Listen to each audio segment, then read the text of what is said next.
Good afternoon, sir. Good afternoon, everyone. My name is Rowena B. Mugot, and I am the reporter for today. So today we will discuss about the professionalization of teaching in Lesson 1. Okay, so our objectives.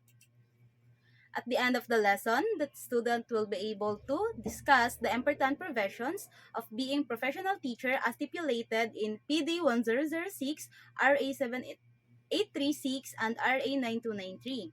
Second, determine how this law strengthens the practice of professional teacher in the Philippines.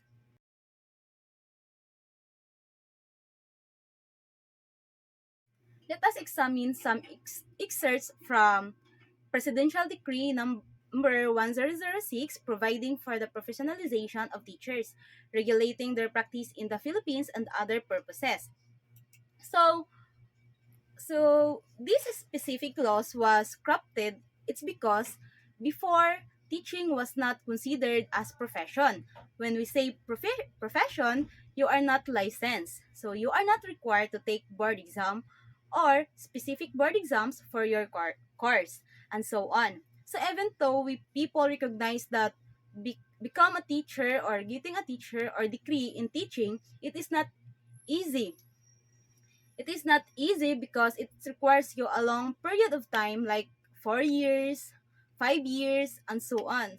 Still, it is not really highlighted as profession, so people disregarded it even if it is very high demand for teacher.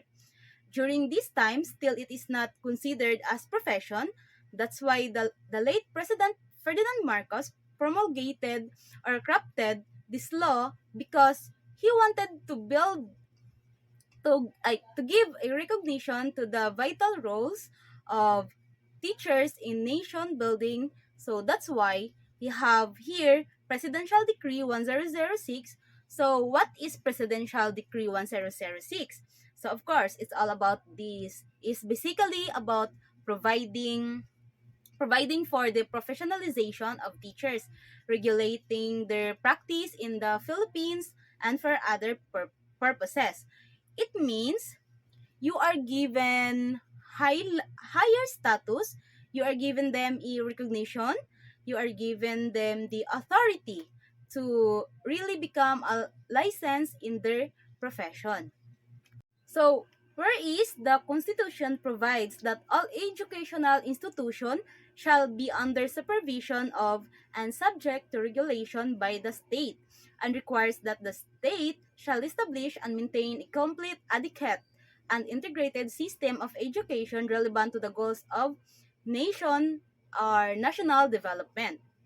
So, uh, everything concerning education or decision about education must be under the state. So it means sakop pa rin ni Philippines ang government kung ano man ang decision na regarding sa education state ng welfare of the Filipinos, and also of course again it is for the whole Philippines.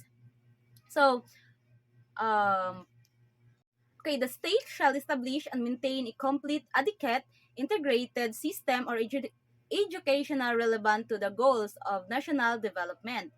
So again, that is why dahil sa responsibilidad ni state or ni government na panatilihin ang quality ng ating bansa or ng ating education, that's why also they need to maintain, and it is also the responsibilities of the state to maintain the quality education or complete and adequate and integrated education by elementary, secondary, tertiary, or many more.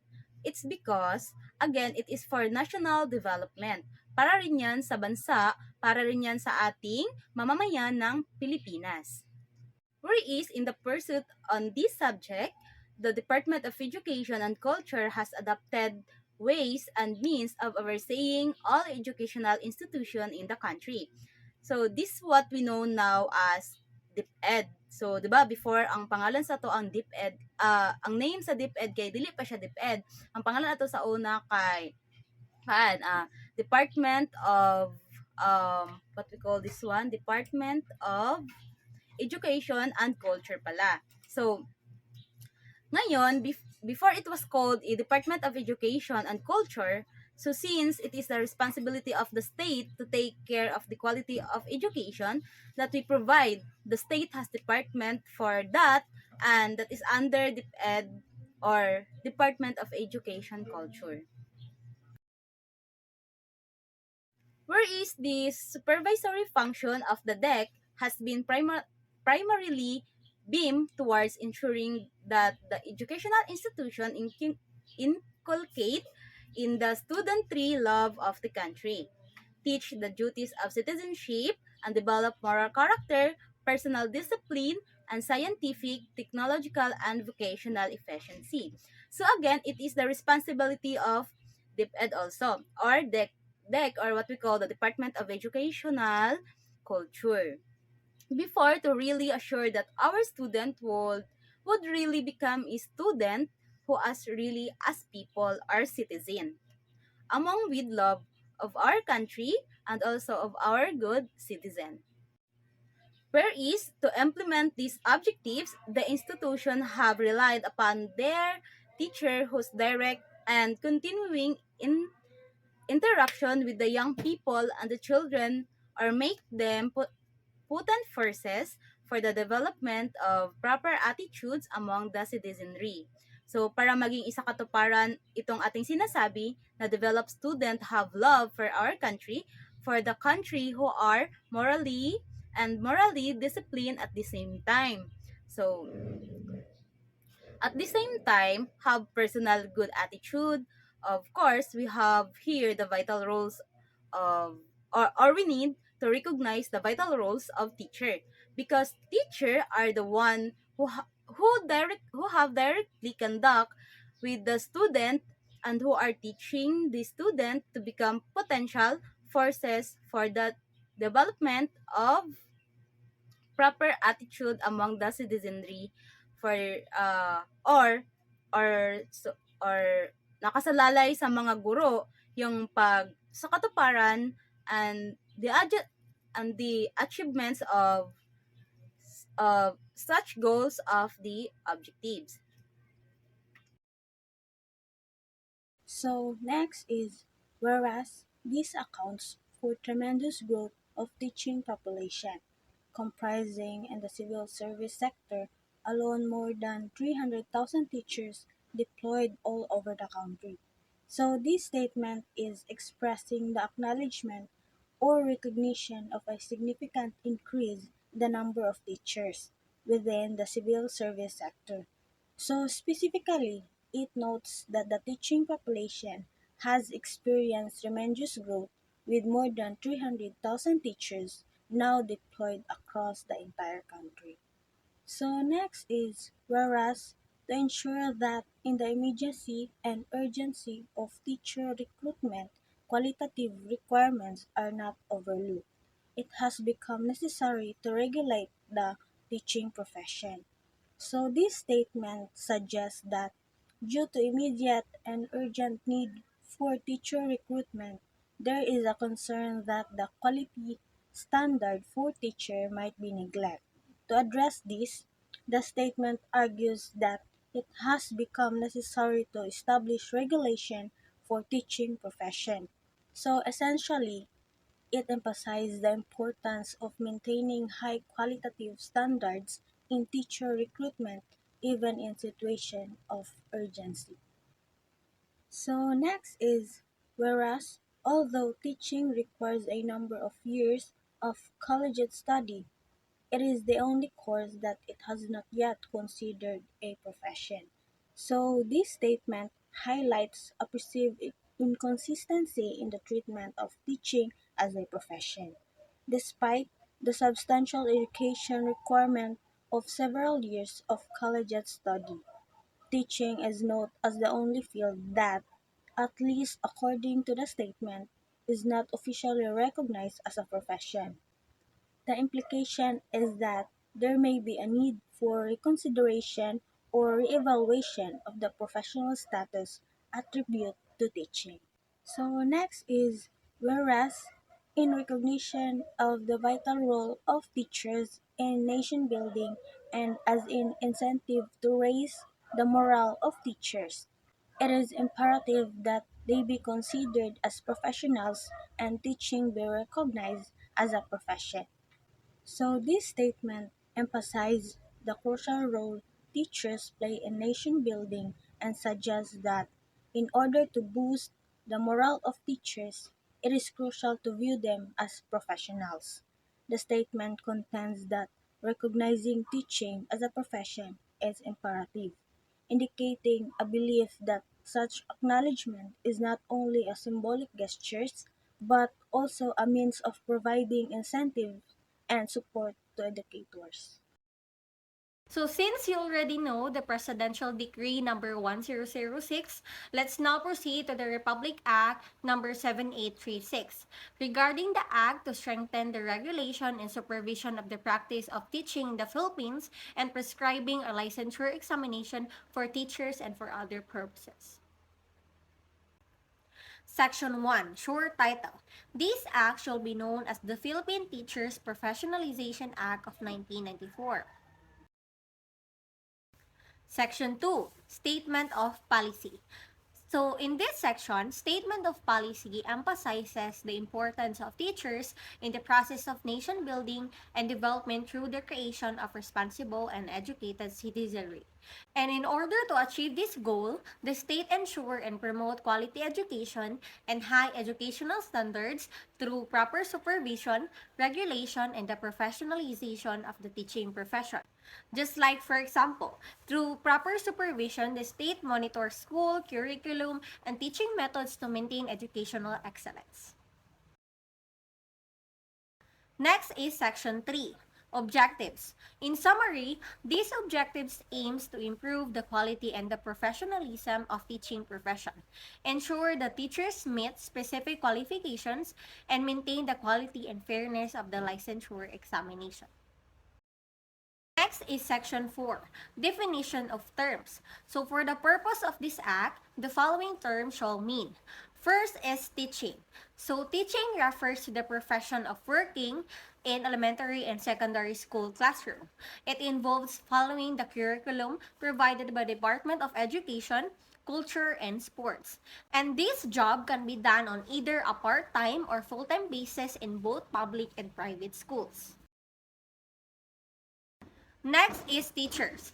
So teachers refer to all individuals engaged in teaching at the elementary and secondary levels, whether they work full-time or part-time. These include those teaching practical subjects such as industrial arts or vocational skills. It also encompasses individuals with supervisory or administrative roles in school, such as school principals, guidance counselor, and more. Next is board. So board refers to the board of professional teachers. And lastly is the commission. It refers to the Professional Regulation Commission or the PRC. So PRC is the licensing regulatory agency of the national government for the practice of regulated professions. It means that PRC is responsible for granting licenses and regulating the activities of professionals in various regulated fields. Let's proceed to Article 3, Examination and Registration. We have Section 13, Examination, Registration, and License Required. So, all applicants for the registration as professional teachers shall be required to undergo a written examination which shall be at least once a year in such places and dates as the board may determine upon approval by the commission. Means that all applicants are required to undergo written examination at least once a year, and the specific locations and dates for the exam are determined by the Board of Professional Teachers. Next is a valid certificate and a valid professional license from the commission are required before any person is allowed to practice as professional teachers in the Philippines, except as otherwise allowed under this act. So before they can legally practice as professional teachers, they need a valid certificate and a valid professional license from the commission. Next is section 14, scope of examination. So the examination for the elementary and secondary school teachers shall be separated. The examination for the elementary level shall consist of two parts, professional education and general education, while the examination for the secondary level shall consist of three parts, professional education, general education, and specialization. Next is section 15, qualification requirement of applicants. So no applicant shall be admitted to take examination unless on the date of filling of the application. He shall have complied with the following requirements. So the first requirement is you must be a Filipino citizen or a foreigner from a country that has an agreement with the Philippines allowing people from that country to become teachers in the Philippines. Next is you must be at least 18 years of age, and you should be in good health and good reputation with high moral values. Next is you should not have been found guilty and sentenced by a court for a crime that reflects dishonesty, immorality, or depravity. It's a requirement ensuring individuals seeking a particular status or profession maintain a certain level of moral integrity. Lastly, you must be a graduate of school, college, or a university recognized by the government and that possesses the minimum qualification as follows. First is for teachers in preschool, a bachelor's degree in early childhood education or its equivalent. So for those teachers who wanted to teach in preschool, they must complete a 4-year degree program specializing early childhood education. Next is for teachers in the elementary grades. They must complete a 4-year program specializing the bachelor's degree in elementary education. Then for teachers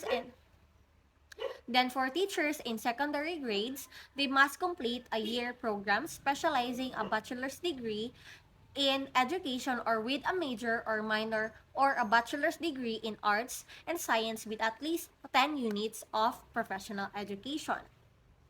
Lastly, for teachers of vocational and 2-year technical courses, they must complete a bachelor's degree in the field of specialization, including at least 18 units in professional education.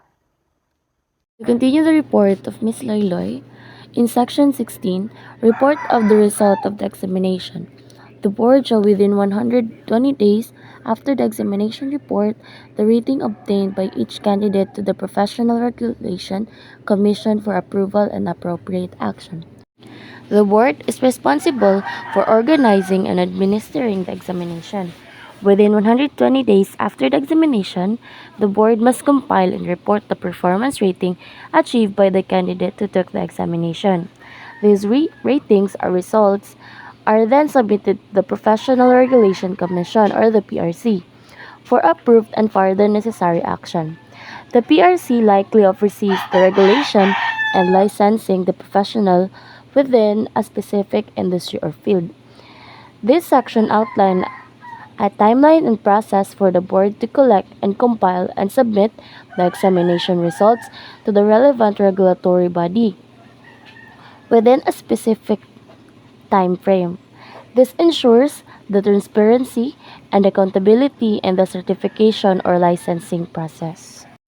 In Section 17, issuance of certificate and professional license.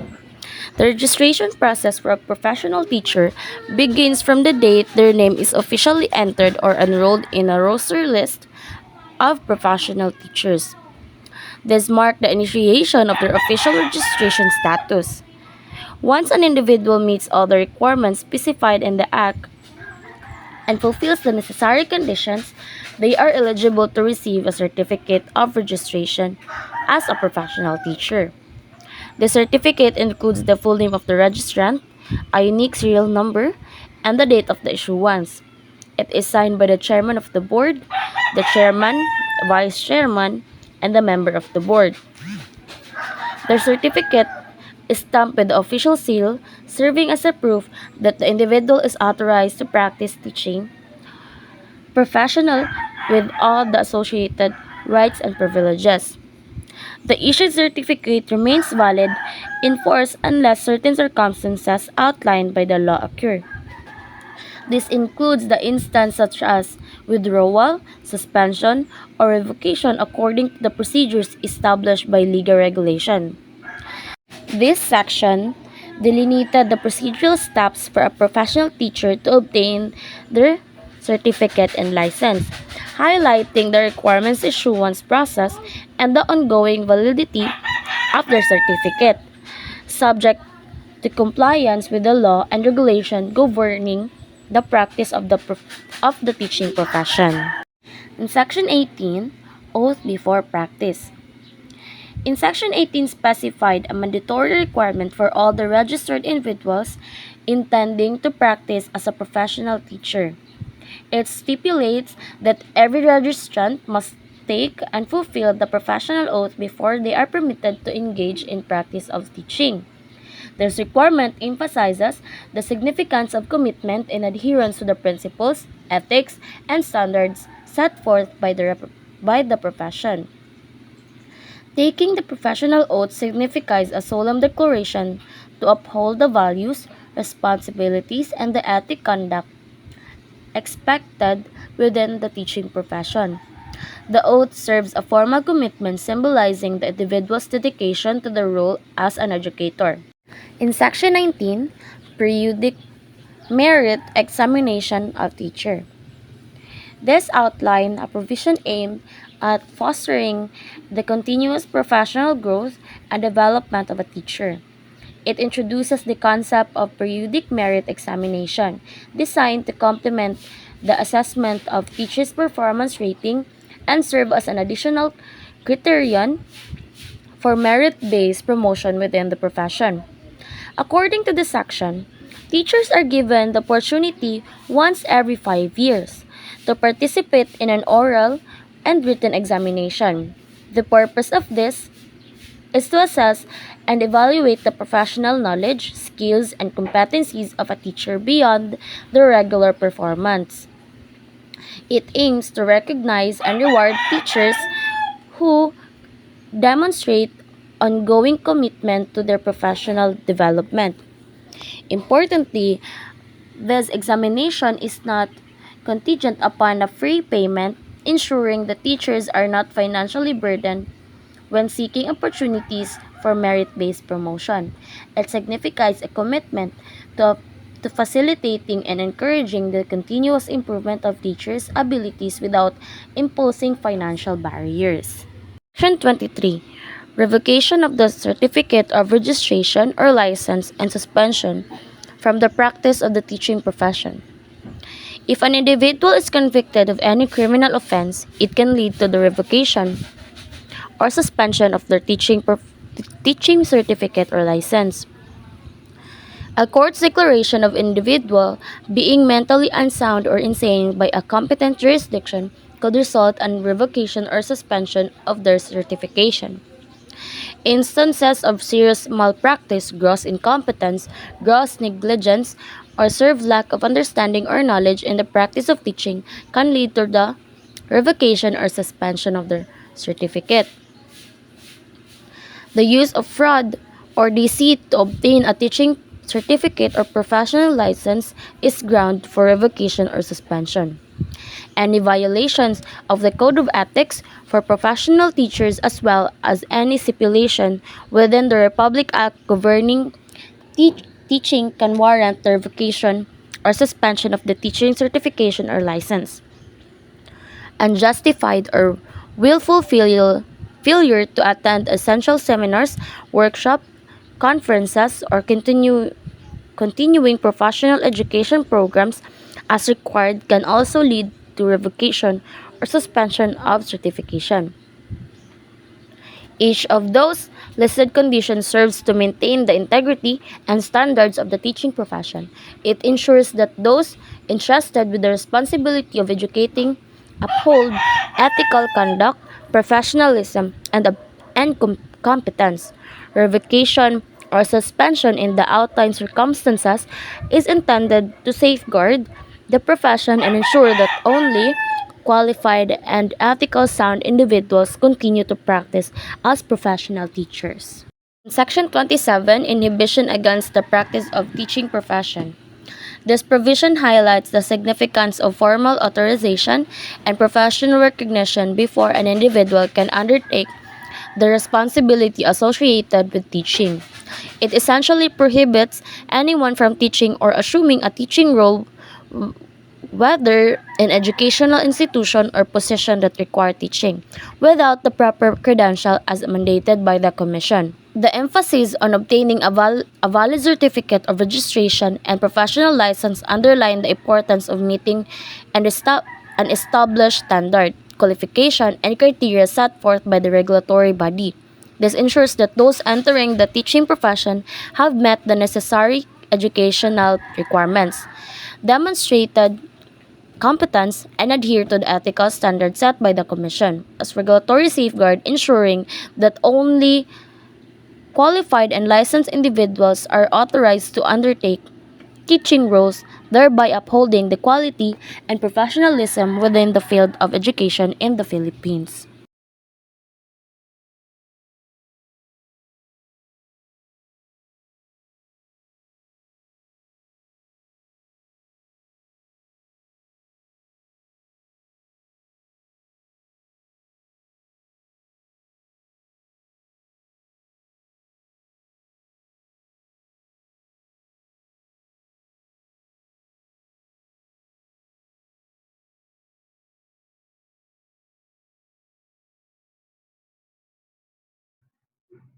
Republic Act 9293, an act amending certain sections of Republic Act 7836, otherwise known as the Philippine Teachers Professionalization Act of 1994. In Section 15, qualification requirements of applicants, no applicant shall be admitted to take the examination unless, on the filing of the application, he shall have complied with the following requirements. Republic Act 7836, also known as the Philippine Teachers Professionalization Act of 1994, is a law enacted in the Philippines to professionalize the teaching practice in the country. The law aims to improve the quality of education by setting standards for teachers and establishing mechanisms for their professional development. A graduate of a school, college, or university recognized by the government and possesses the minimum educational qualifications as follow. Number one, for teachers in preschool, a bachelor's degree in early childhood education or BCE Ed or its equivalent. These requirements emphasizes the importance of specialized education in early childhood for individuals aspiring to teach in preschool settings. It aims to ensure that preschool teachers have a solid foundation in the principles of early childhood education, which is crucial for creating developmentally appropriate and effective learning environments for young children. Number two, for teachers in the elementary grades, a bachelor's degree in elementary education or BSE Ed or its equivalent. This requirement underscores the importance of specialized education in elementary education for individuals aspiring to teach in the elementary grades. It ensures that elementary school teachers have the necessary training and knowledge to effectively instruct students in a diverse range of subjects and create a supportive learning environment for the children. Next, for teachers in secondary grades, a bachelor's degree in education or its equivalent with a major or minor, or a bachelor's degree in arts and science with at least 18 units in professional education. This requirement recognizes that individuals can qualify as secondary school teachers through different educational pathways, whether through a bachelor's degree in education with a major or minor or a bachelor's degree in arts and sciences with specific coursework in professional education. The goal is to ensure that secondary school teachers have a strong foundation in both their subject matter expertise and pedagogical skills. And last, for teachers or vocational and 2-year technical courses, a bachelor's degree in the field of specialization or its equivalent with at least 18 units in professional education. This requirement ensures that teachers of vocational and 2-year technical courses have both a strong background in their specific field of expertise and foundational understanding of professional education. The combination of subject matter, knowledge, and pedagogical skills is crucial for effectively teaching practical skills and preparing students for careers in technical and vocational fields. And Section 4, reference of the term. Department of Education, Culture, and Sports in Section 4 and Section 25, and the term DEX or Department of Education, Culture, and Sports in Section 20 of this same Act and hereby amended to read as Department of Education and DepEd respectively.